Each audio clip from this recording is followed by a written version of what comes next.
वचनामृतनामावली। ॐ अखण्डवृत्तिबोधकाय नमः। ॐ त्रिविधवैराग्योपदेशकाय नमः। ॐ लीलास्मरणबोधकाय नमः। ॐ ईशात्यागविधात्रे नमः। ॐ ध्यानाग्रहप्रकाशकाय नमः। ॐ विवेकवृद्धिकारकाय नमः। ॐ अन्वयव्यतिरेकप्रकाशकाय नमः। ॐ सेवावृत्तिविधात्रे नमः। ॐ प्रत्यक्षपूर्णकामप्रकाशकाय नमः। ॐ कृतज्ञस्वरूपभासकाय नमः। ॐ एकान्तिकभक्तनिरूपकाय नमः। ॐ तत्त्वलक्षणबोधकाय नमः। ॐ सृष्त्युत्पत्तिनिरूपकाय नमः। ॐ अन्त्यगतिप्रकाशकाय नमः। ॐ ध्यानश्रद्धाप्रकाशकाय नमः। ॐ विवेकिभक्तबोधकाय नमः। ॐ कुसङ्गत्यागबोधकाय नमः। ॐ पञ्चविषयखण्डकाय नमः। ॐ गुणापेक्षाप्रकाशकाय नमः। ॐ अज्ञानिस्वरूपदर्शकाय नमः। ॐ एकान्तिकधर्मवर्णनाय नमः। ॐ सस्मृतिगानभासकाय नमः। ॐ भगवत्स्थितिदर्शकाय नमः। ॐ ज्ञानस्थितिनिरूपकाय नमः। ॐ समाधिविघ्नवारिणे नमः। ॐ रसिकभक्तबोधकाय नमः। ॐ सद्हृदयनिवासाय नमः। ॐ सत्सङ्गक्षयवृद्धिप्रकाशकाय नमः। ॐ प्रारब्धादिनिरूपकाय नमः। ॐ सङ्कल्पदंशभासकाय नमः। ॐ निश्चयमहत्त्वबोधकाय नमः। ॐ मूर्तिविरामदर्शकाय नमः। ॐ त्रिविधाश्रयबोधकाय नमः। ॐ मायाकर्षणभासकाय नमः। ॐ कल्याणविघ्ननिवारकाय नमः। ॐ सत्यागिप्रतिपादकाय नमः। ॐ जन्मगोत्रासक्तिनिषेधकाय नमः। ॐ मनोनिर्वासनविधात्रे नमः। ॐ स्थितिद्वयनिरूपकाय नमः। ॐ मूर्तिस्थितिप्रकाशकाय नमः। ॐ एकोऽहं श्रुत्यर्थबोधकाय नमः। ॐ विधिनिषेधदर्शकाय नमः। ॐ चतुर्थादिमुक्तिबोधकाय नमः। ॐ हरिभिन्नसङ्कल्पनिषेधकाय नमः। ॐ साकारमतबोधकाय नमः। ॐ आकाशरूपवर्णनाय नमः। ॐ चतुर्विधनिष्ठानिरूपकाय नमः। ॐ चतुर्विधकुसङ्गरक्षकाय नमः। ॐ अन्तर्दृष्टिनिरूपकाय नमः। ॐ कुशाग्रबुद्धिबोधकाय नमः। ॐ दर्शननिश्चयभासकाय नमः। ॐ साङ्ख्यादिपूर्णबोधकाय नमः। ॐ गुणग्रहणवृद्धिदर्शकाय नमः। ॐ मोक्षद्वारनिरूपकाय नमः। ॐ भजनादिबाधदर्शकाय नमः। ॐ निर्मानित्वविधात्रे नमः। ॐ मोक्षकारणबोधकाय नमः। ॐ महत्प्रसन्नताफलदर्शकाय नमः। ॐ असाधारणस्नेहबोधकाय नमः। ॐ वासनामुक्तिकारिणे नमः। ॐ बलिवद्भक्ताधीनाय नमः। ॐ सत्यादिगुणबोधकाय नमः। ॐ तत्त्वस्वरूपज्ञानप्रकाशकाय नमः। ॐ शरीरशरीरिभाववर्णनाय नमः। ॐ ज्ञानशक्त्यादिबोधकाय नमः। ॐ सदामूर्तिमत्वविधात्रे नमः। ॐ सत्पुरुषगुणग्रहणज्ञापकाय नमः। ॐ प्रतिमादिनिवासाय नमः। ॐ सरसद्धर्मशिक्षकाय नमः। ॐ सत्सङ्गबलवृद्धिबोधकाय नमः। ॐ धामादिसहितविराजिताय नमः। ॐ चरित्रगानदर्शकाय नमः। ॐ कामजयनिरूपकाय नमः। ॐ हर्षशोकनिवारकाय नमः। ॐ भक्तस्नेहकल्याणज्ञापकाय नमः। ॐ क्रोधेर्ष्यादिनिषेधकाय नमः। ॐ धर्मत्यागनिषेधकाय नमः। ॐ श्रेष्ठकालादिसेवनविधात्रे नमः। ॐ मनोजयनिरूपकाय नमः। ॐ मूर्तिस्नेहविधात्रे नमः।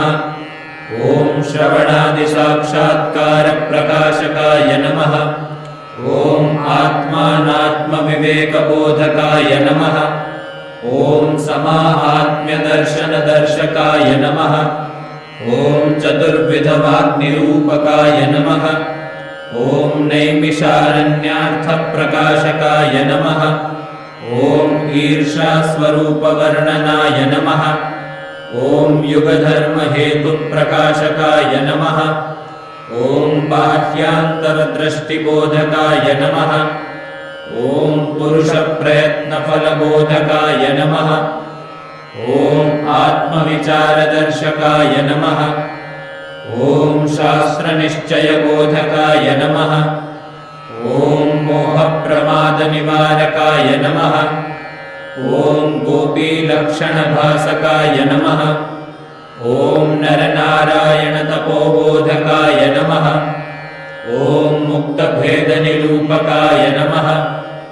ॐ स्वभावदोषनिवारकाय नमः। ॐ दिव्येन्द्रियकराय नमः। ॐ शापितबुद्धिनिवारकाय नमः।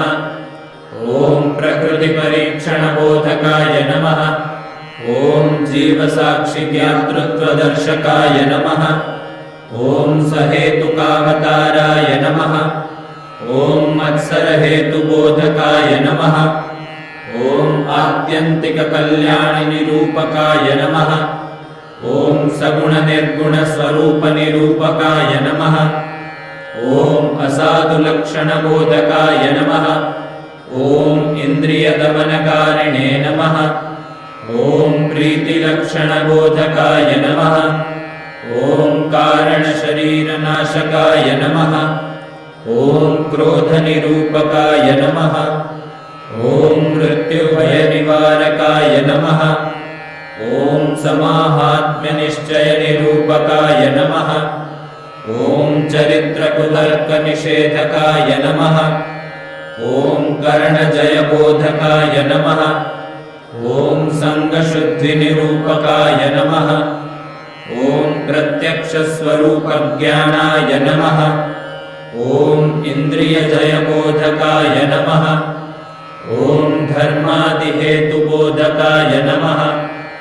ॐ निर्विकारोपायनिरूपकाय नमः।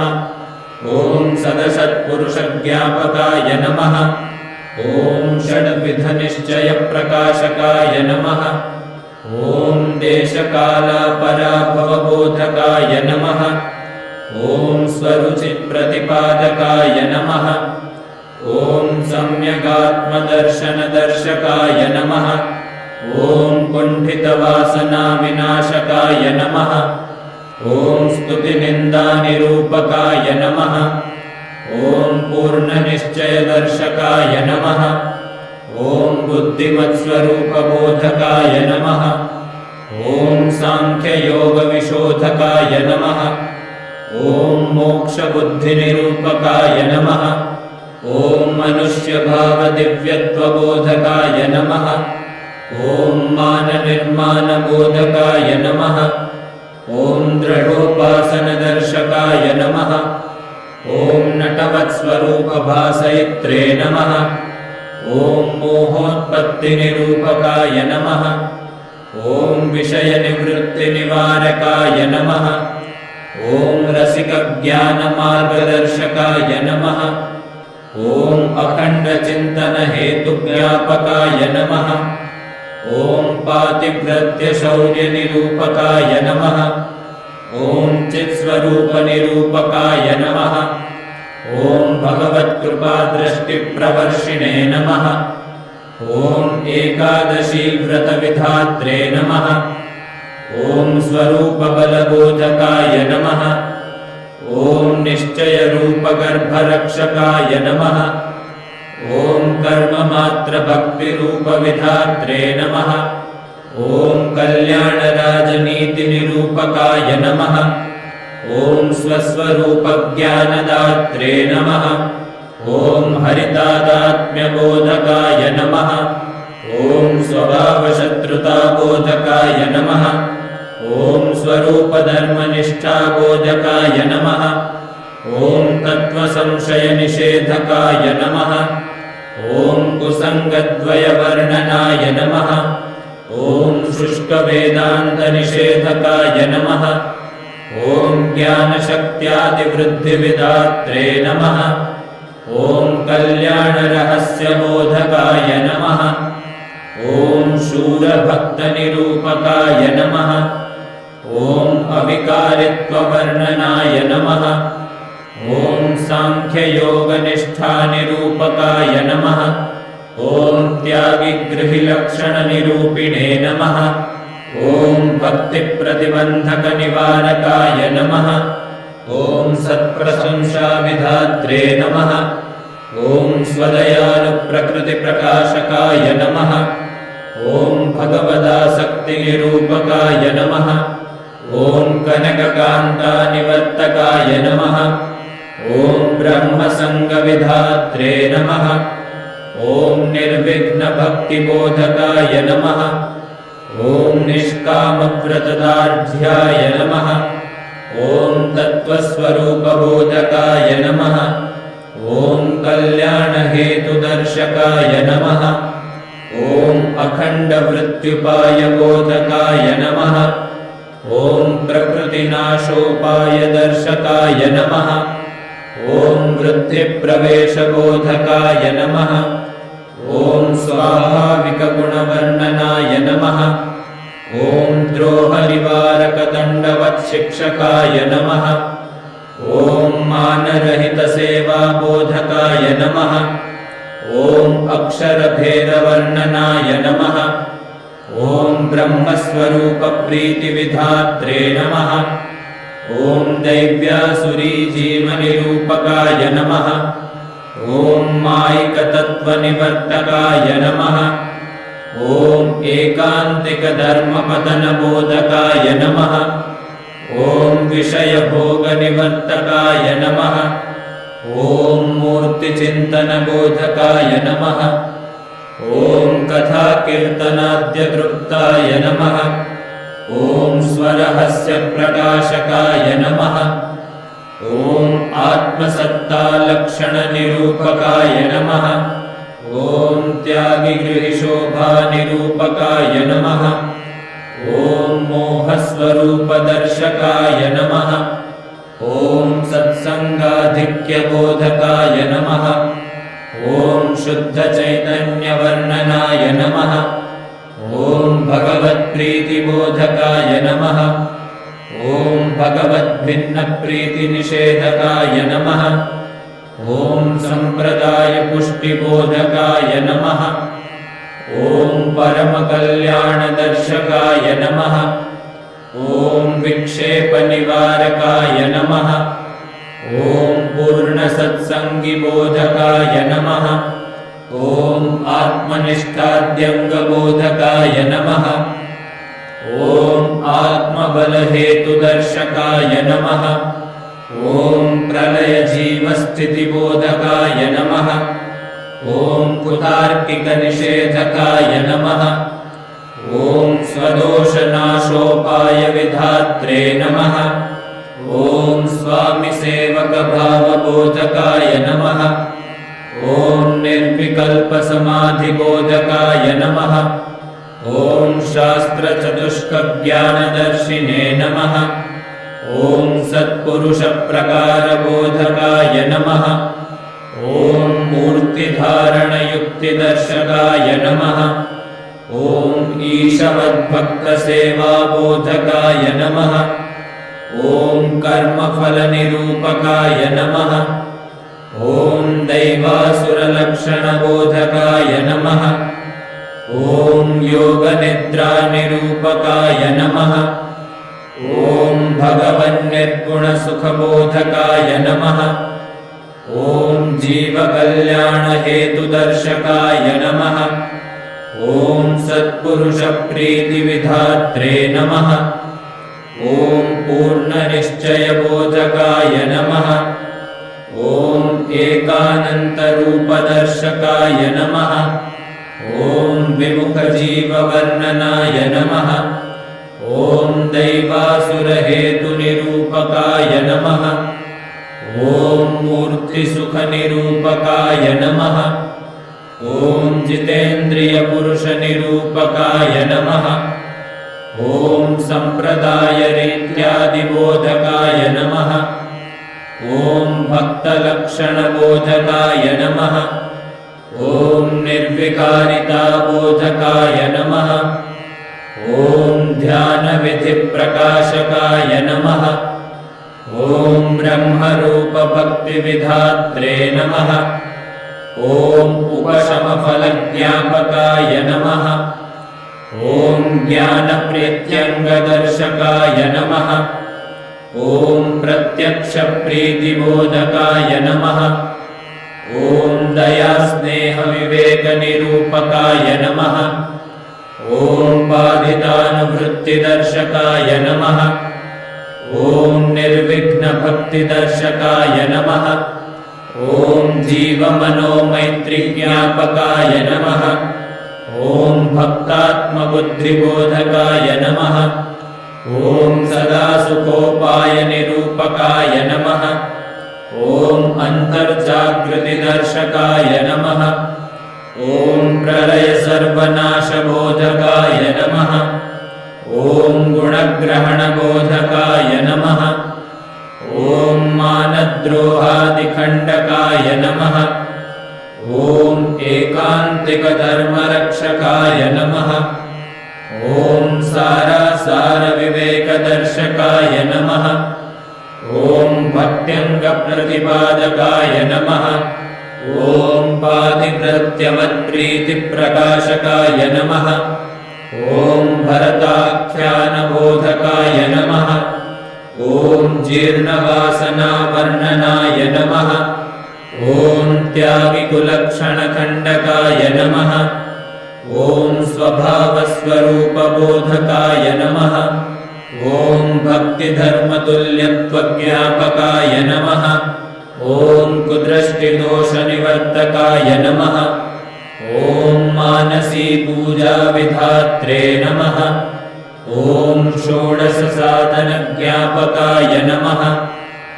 ॐ यथार्थभक्तवर्णनाय नमः।